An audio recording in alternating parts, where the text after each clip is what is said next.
State news 71 में आप सभी का स्वागत है। एक राष्ट्र एक चुनाव को लेकर आज गांव रतौली में एक आम सभा का आयोजन किया गया, जिसमें सैकड़ों की संख्या में ग्रामीण उपस्थित रहे।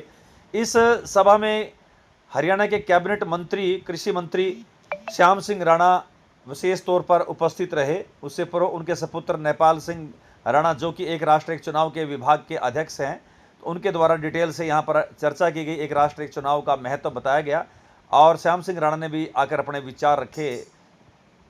विचार रखने के उपरांत हमने भी स्टेट न्यूज़ 71 के माध्यम से उनसे बातचीत की, तो उनका पूरा कार्यक्रम हमारे द्वारा कवर किया गया। उससे पूर्व कि कार्यक्रम आपको दिखाएं, पहले हमने क्या कुछ बातचीत उनसे की, आइए वो आपको सुनवाते हैं। जी राणा जी, कैसा रिस्पॉन्स है एक राष्ट्र एक चुनाव को लेकर? ये माननीय प्रधानमंत्री मोदी जी का एक लक्ष्य है, विजन है, भाई देश के चुनाव इकट्ठे होने चाहिए, पहले जैसे होते थे वैसे ही होने चाहिए, ताकि देश का पैसा बचे, समय बचे, पैसा विकास पे लगे और समय जो है वो भी विकास पे लगे, तो देश की अर्थव्यवस्था उसमें सुधरेगी और हम अपने देश को अर्थव्यवस्था को मजबूत करने के लिए खर्चे कम करेंगे कि विकास के लिए टाइम बचाएंगे। इसके लिए एक विजन है, ये इसको पूरा करेंगे। तो क्या कुछ चुनौतियाँ रहने वाली हैं सर? जी, क्या कुछ चुनौतियाँ रहने वाली हैं एक वन नेशन वन इलेक्शन में? नहीं, इसके ये सारे देश में इसका प्रचार कर रहे हैं सारे लोग मिलकर जी, तो इसका रिजल्ट अच्छा आएगा। मंत्री जी, आज पूरा एक मुस्लिम समुदाय आपके स्वागत में उमड़ा है, तो क्या कुछ कहेंगे? ये समुदाय अपने ही तो है, बगाना थोड़ी है, यही के सारे बाबे दादे चौथी पीढ़ी खोल कर देख ले, सारे एक पाँव है। चलिए जी, ठीक है। तो अब आपको ले चलते हैं इस सभा के आरंभ में, जब कैबिनेट मंत्री चौधरी श्याम सिंह राणा एवं पूर्व विधायक चौधरी बलवंत सिंह वहां पर पहुंचे। एक अच्छे ट्रैक्टर काफिले के साथ उनका स्वागत किया गया और यहां पर भी उनके पहुंचने पर भव्य स्वागत ग्रामीणों द्वारा किया गया, आयोजकों द्वारा भी किया गया। देख सकते हैं जिला परिषद के चेयरमैन रमेश चंद ठस्का उनका स्वागत कर रहे हैं, उनकी पूरी टीम उनके स्वागत में खड़ी है। तो देख सकते हैं इस कार्यक्रम का शुभारंभ पर किस प्रकार से उनका स्वागत किया गया, आइए आपको दिखाते हैं।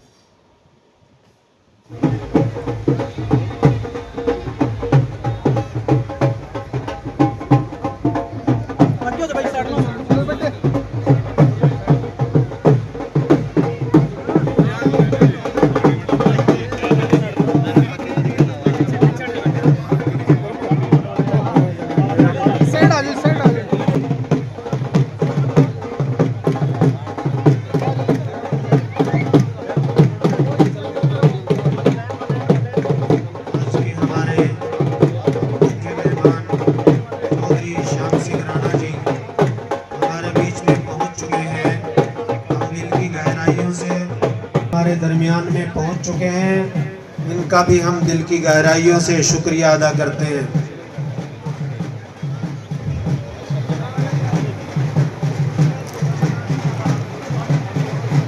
जो भाई उधर उधर खड़े हुए हैं वो कुर्सियों पे बैठ जाएंगे। बाकायदा प्रोग्राम शुरू होने जा रहा है। हमारे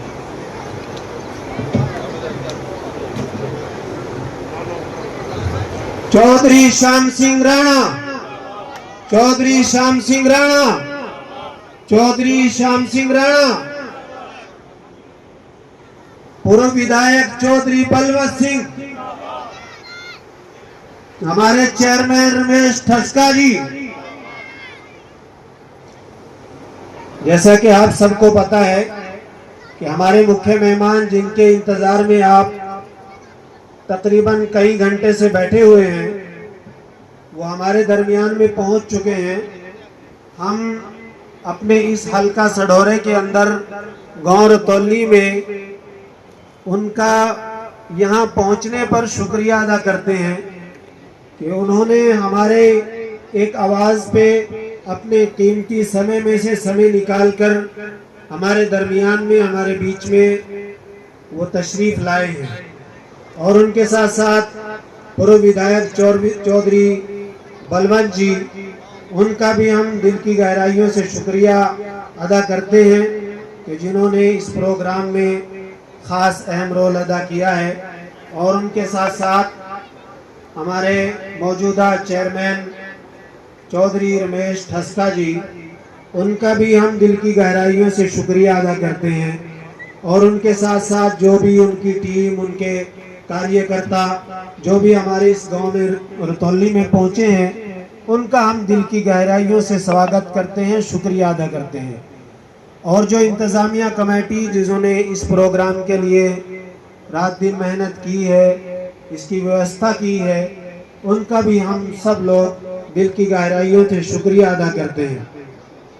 अब मैं अपने इस प्रोग्राम को आगे बढ़ाते हुए सबसे पहले अपने कृषि मंत्री चौधरी श्याम सिंह राणा जी को बुक्का और शॉल भेंट पेश करने के लिए चौधरी इरफान सरपंच परभौली, मोहम्मद रतौली और यासीन सरपंच रतौली और हमायुद्दीन साहब का, उनको मैं दावत देता हूं कि वो चौधरी साहब का शॉल और बुक्के से स्वागत करें अपने इस गांव में पहुंचने पर।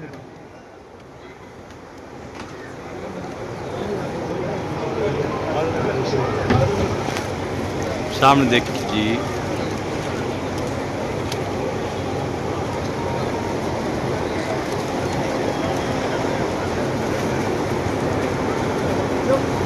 शॉल देकर के स्वागत करें।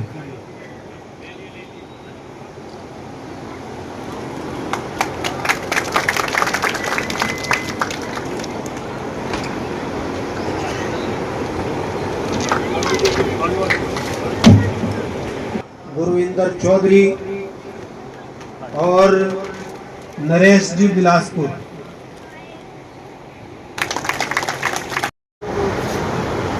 यहाँ पे प्रोग्राम रखा गया भाई नेपाल राणा जी के नेतृत्व में कि एक देश एक चुनाव भारतीय जनता पार्टी ने एक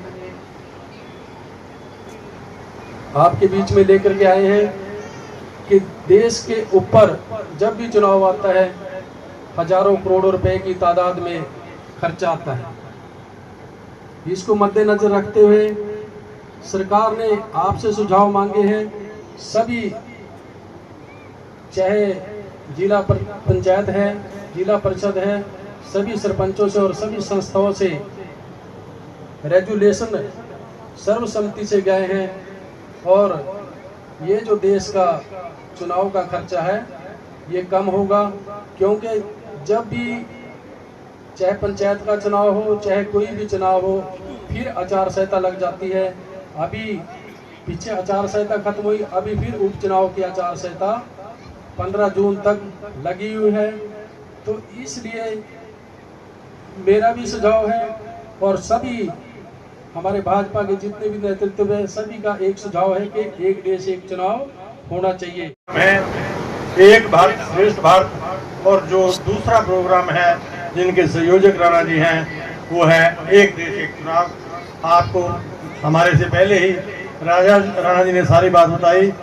एक देश एक चुनाव के साथ सारे देश में सभी वर्गों को फायदा होगा और एक भारत श्रेष्ठ भारत का मतलब है कि हिंदुस्तान में रहने वाला हर वो नागरिक, चाहे वो गरीब है, अमीर है, किसान है, मजदूर है, व्यापारी है, कर्मचारी है, चाहे वो किसी भी धर्म और जाति से है, अगर भारत विकसित होगा तो तभी हम विकसित होंगे। और माननीय नरेंद्र मोदी जी का नारा कि 2027 तक 25-27 तक हम भारत को चौथे पायदान पर हिंदुस्तान है। आज जापान भी पीछे छोड़ दिया, जर्मनी, अमेरिका और चीन, 3 देश हमसे आगे हैं। चौथे पायदान पर हम पहुंच गए हैं और बहुत जल्द तीसरे पायदान पर होंगे। तो मेरी तो आपसे यही निवेदन, हम सभी मिलके हर समाज में हम विकसित बनने का प्रयास करें और एक भारत एक चुनाव, एक भारत श्रेष्ठ भारत बनाने का काम करें। आप इतनी बड़ी संख्या में आए, मैं अपनी ओर से आप सबकी ओर से पुनः राणा जी का अभिनंदन करता हूं, यहाँ पहुंचने का स्वागत करता हूं और आप सबका भी आभार व्यक्त करता हूं कि आप जरूरी काम छोड़ के यहाँ पहुंचे। आप सबका बहुत बहुत धन्यवाद। जय हिंदुस्तान की जिससे अन्न पैदा हुआ, घास फूस, गाय भैंस सब पेट पालते हैं, फिर दूध दही घी शक्कर हमारे किसी को मिलती है। वैसे तो सारे विद्वान आदमी कहते हैं भाई आदमी का शरीर तो मिट्टी है और हम खाते भी मिट्टी है। मिट्टी का शुद्ध रूप है, जैसे चना है, चावल है, गेहूं है, साग सब्जी है, ये भी इसका शुद्ध रूप है। लेकिन अंत में जब आदमी आत्मा इससे अलग हो जाती है फिर सारे लोग कहने लग जाए भी मिट्टी को उठाओ, जल्दी करो। जिंदे जी तो सारे साथी हैं, और फिर उसके बाद मिट्टी में समा जाता है आदमी। तो इसलिए मेरे साथ एक जय घोष जोर को बोलिए भाई साथी, भारत माता की। कुछ साथियों आपका बहुत बहुत धन्यवाद। आज का जो ये फंक्शन है, ये माननीय प्रधानमंत्री मोदी जी का एक विजन है। वो राष्ट्र के बारे में कोई योजना लेके आते हैं, अनेक योजनाएं लेके आई, उस पर काम किया, उसको पूरा किया। अब एक योजना है एक राष्ट्र एक चुनाव। अब एक राष्ट्र एक चुनाव जनता के बीच में ये मुद्दा सारे भारत में, हम इसका फायदा कितना है। अब 1967 तक नेपाल ने शायद यहाँ विचार रखे होंगे, वो इस पे काफी लगा हुआ। इलेक्शन इकट्ठे होते थे एमएलए एमपी के, और फिर 5 साल कोई चुनाव नहीं था। लेकिन साथियों, यही दोबारा से ये शुरू हो जाए, सारे देश में लागू हो जाए, ये विचार है। हम चुनाव में जाते हैं अनेक उनमें प्रदेशों में। बंगाल में गए, बंगाल में जब इलेक्शन था ये एमएलए का, हम गांव में गए, वहाँ भी वोट दियो। जी हमारा तो फैसला हो गया। फैसला कैसा है? जी पंचायत में इसको देंगे, अरे हमारे एमएलए मिलेगा वोट। वहाँ भी पंचायत का इलेक्शन कब है? जी इसी के बाद है। जैसे वोट पड़ेंगी 15 दिन रिजल्ट नहीं आएगा। 15 दिन के अंदर नगर पालिका, जिला परिषद, ब्लॉक समिति, सरपंच, सारे का इलेक्शन हो लेगा। रिजल्ट सबका इकट्ठा होगा, एमएलए का भी, ब्लॉक समिति का भी, जिला परिषद का भी, नगर निगम का भी, और सारे इलेक्शनों का रिजल्ट इकट्ठा था। फिर 5 साल कोई इलेक्शन नहीं है। अब साथियों 2 इलेक्शन है, एमपी एमएलए का। ये तो है सेंटर के अंडर। इससे तो देश की सरकार, देश का प्रधानमंत्री, ये इलेक्शन कमीशन सारे मिलके वो फैसला करेंगे। लेकिन फिर पंच सरपंच, ब्लॉक समिति, ये भी इलेक्शन है, ये प्रदेश के अधीन है। अगर एमपी एमएलए का इलेक्शन इकट्ठा हो जाए और जो सरकार है निचली वो भी सहमत हो जाए, फिर ये सारा इलेक्शन एकदम हो उसका। भाई पहले एमपी एमएलए की 2 वोट पड़ गई, फिर उसके बाद रिजल्ट आने से पहले जैसे इलेक्शन खत्म हो 15 दिन, फिर ये छोटे मोटे इलेक्शन भी निबेड़ दो, और फिर इकट्ठी रिजल्ट आ जा होगा। फिर 5 साल कोई इलेक्शन नहीं होगा। उसमें कुछ साथियों ने पैसे की बात करी, भाई पैसा बचेगा। पैसा तो बचेगा, टाइम भी बचेगा। टाइम बचेगा, उसमें विकास होगा, और जब विकास होगा तो अर्थव्यवस्था मजबूत होगी, और अर्थव्यवस्था मजबूत होगी तो देश के अंदर काम काफी होंगे। भाई कह रहा जिसके घर दाने उसके सारे सियाने, अगर हम दाने ना हो फिर सारे आने। तो पैसे से ही विकास होता है। पैसा अच्छी जगह लगे, पैसा कमाना एक अलग बात है, और कमाए पैसे को फिर भी लगाना दूसरी बात है। भाई खर्च कहाँ करना, विकास पे करना। तो ये साथियों हम समझते हैं एक राष्ट्र एक चुनाव, इस मुद्दे पे सारे देश में एक चर्चा है। आज आप इसी करके इकट्ठे हो, यही बात है ना? क्यों भाई, इसी पे ना? तो अब आपकी सहमति है तो सबकी तो आज खड़े करके कहते भाई हमारा रेजुलेशन है, हम सारे इस पे सहमत है। क्यों भाई सहमत हो सारे? भाई वैसे नहीं, दिल से। अब जनता तैयार हो जाएगी, फिर कोई दिक्कत नहीं है। अब ये जितने हमारे नुमाइंदे हैं, ये चुनाव लड़ेंगे, कुछ जीतेंगे, फिर विकास करेंगे। लेकिन मेहनत पहले करनी पड़ती है। मैं आपके साथ अपना दौर से एमएलए बना, बतौर से एमएलए बनने से पहले भी अपने हल्के के अंदर पैदल गए, और पैदल चलते चलते टिक्का पहुंच गए। टिक्का उत्तर प्रदेश का गाँव है, शायद आपको पता होगा, देखे होगा, यमुना के किनारे है। वहाँ कुछ आदमी मिले, राणा जी कौन बिजली दे दो, कौन तो यूपी का है, हमने कहा देंगे वो एप्लीकेशन दो। अब एप्लीकेशन दी तो उसको बिजली दे दी। गुमथड़ा गए, गुमथड़ा में कहने लगे राणा जी जमुना पार मारे, खेत हैं, पेड़ बकरी नहीं जाती जमुना में, पुल बनवा दो। पेड़ बकरी वाले कहने थे जमुना का 120 मीटर का पुल बनवा दिया। अब यहाँ साथियों सारे कोई भी आ जाए किसी काम के लिए, हम कभी जवाब नहीं देते। आपका यहाँ खांडरा गाँव है, आपके यहाँ पास ही हो सकता कहीं आसपास होगा, वहाँ के 2 साथी आए दौलत पर, उसको लेके मेरे पास आए किसी साथी को, हमारे 2 लड़के जेल में है, बीजेपी का राज है और बीजेपी के मुख्यमंत्री, आप बीजेपी के अध्यक्ष हो, हमारे लड़के छुटवा दो। हमने कहा भी जरूर करेंगे। हम एक बात सोचते हैं, थोड़ा हाथ हम विचार राखी हो, हमारे पास कोई मुसलमान कार्यकर्ता है ना, हम ये सोचते हैं यार इसके मन में एक बात होगी, बीजेपी वाले हमारा काम नहीं करते, हम एक काम करा, दूसरे ने कहते हम पासा हो जाओ, पहले इनकी सुनो। हम प्रायोरिटी में आपके काम करते हैं, ये ईमानदार की बात है, ये नहीं अभी वैसे दिखावा करा, अपने कहेंगे बस हम पासा हो जाओ, कभी इसके मन में भाई के ये ना हो यार बीजेपी का एमएलए मंत्री हमारे नहीं सुनना, उनकी पहले सुनते हैं। हम ये चाहते हैं भाई ऐसा होना चाहिए समानता, यानी कि सबका साथ है, सबका विकास है, सबका साथ है, सबका विकास होना चाहिए, भेदभाव नहीं करना चाहिए। भेदभाव क्यों करें भाई, वैसे तो अपना पार्टीशन है, पहले यहाँ हमारे साथी यहीं थे, वो अब वो चले गए पाकिस्तान। देखो धर्म मजहब बदल जा, गोत नहीं बदलना, कुछ ही कह लो, अब जो गोत तुम्हारा उनका भी वही है, गोत नहीं बदला करता कभी। आप पूजा पद्धति के रास्ते बदल लो, कोई दिक्कत नहीं, क्या दिक्कत, लेकिन सारे हैं एक। अब ये विदेश से जो लोग आए थे मुस्लिम बरादरी के, अब मेरी जानकारी तो जो है मैं वो बता रहा, 12 फैमिलियां सारे हिंदुस्तान में, और वो केरला में है, वो आपसे रिश्ता भी नहीं करते। आप पिछला इतिहास उठा के देखो, ये सारे हिंदुस्तानी है, पूरा का पूरा समाज, कोई भी बाहर का नहीं है। हमने कहा भी जरूर छिटवाएंगे। अरे एक साथी कह रहा, राणा जी तेरे पास जेल की चाबी है क्या? महावीर चाबी मान के चल, जरूर छिटवाएंगे।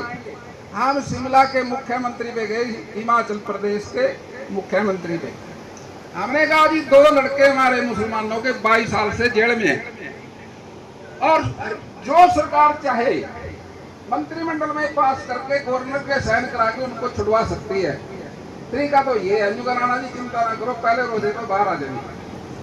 तो साथियों पहले रोजे पे दोनों लड़के बाहर आए,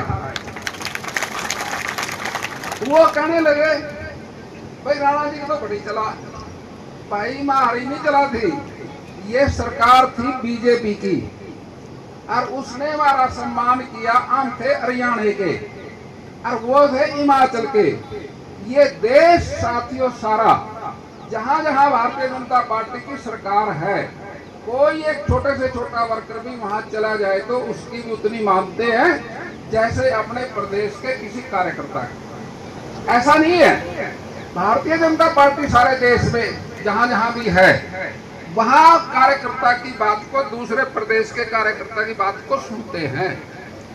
ये एक साथियों पार्टी का कार्यकर्ता होने के नाते से मैं आपसे ये बात इसलिए कह रहा हूं कि भारतीय जनता पार्टी जहां जहां भी है, कोई आपका काम हो हम यहीं बैठे करा देंगे। क्यों करा देंगे? क्योंकि पार्टी का राज है, इसलिए करा देंगे। तो साथियों मैं आपसे यही कहता हूं, आप मिलके आप साथी सारे विकास की तरफ लगे, हमारा विकास होगा तो साथियों सबका कल्याण हो जाएगा। हम सब मिलकर काम करेंगे। और माननीय मोदी जी की सरकार है, आज पहलगाम के अंदर जो घटना घटी, कोई इसको पसंद तो नहीं करता, कोई भी नहीं करता ठीक कराइए, गलत है ये। हमारे यहाँ महाभारत हुआ, लड़ाई के भी नियम थे भाई, सांझ के टाइम लड़ाई बंद हो जाती, किसी वक्त खैर नहीं है उस पर वार नहीं कराते। और ये सारा सिस्टम हिंदुस्तान की संस्कृति थी। लेकिन साथियों हम सब मिलके, अपना देश भारतवर्ष है और उसका हमने मिलके सबने विकास की तरफ लगना चाहिए। माननीय मोदी जी, हमारे नायब सैनी जी जो प्रदेश के मुख्यमंत्री हैं, वो अम्बाड़े के अध्यक्ष थे, मैं जमुनानगर का था। 6 साल हम अध्यक्ष रहे, हमने मेहनत करी, दोनों एमएलए बन गए, दोनों मिनिस्टर बन गए। साथियों, नायब सैनी जी भी बहुत बढ़िया कार्यकर्ता से आके बढ़ा हो। जो साथी कार्यकर्ताओं में से निकल के ऊपर जाएगा वो कार्यकर्ताओं का सम्मान करेगा। उसको पता है ना भाई हमने अपनी पार्टी का संघर्ष करके कैसे सरकार बनाई। इसलिए साथियों, आप सभी से मेरा निवेदन है, आज सब साथी एक बात का मन बनाए, एक राष्ट्र एक चुनाव और सबका साथ है सबका विकास। और हमें कोई भी मतभेद नहीं है आपस के अंदर, रीति रिवाज मेल जोल। साथियों, आपका कोई भी काम हो, हमारे बस का हो, हम सबका करेंगे, सबका साथ देंगे, टोटल सबका साथ देंगे। आप चिंता मत करना, आपका किसी तरह का कोई काम होगा उसकी जिम्मेदारी हमारी है, हम करेंगे, आपका साथ देंगे पूरा। लेकिन साथियों, समय आने पे साथ खड़े नजर आना चाहिए। और मैं समझता हूँ हम चाहे किसी गांव में हार दे, मुसलमान वाले गांव में कभी नहीं हारते।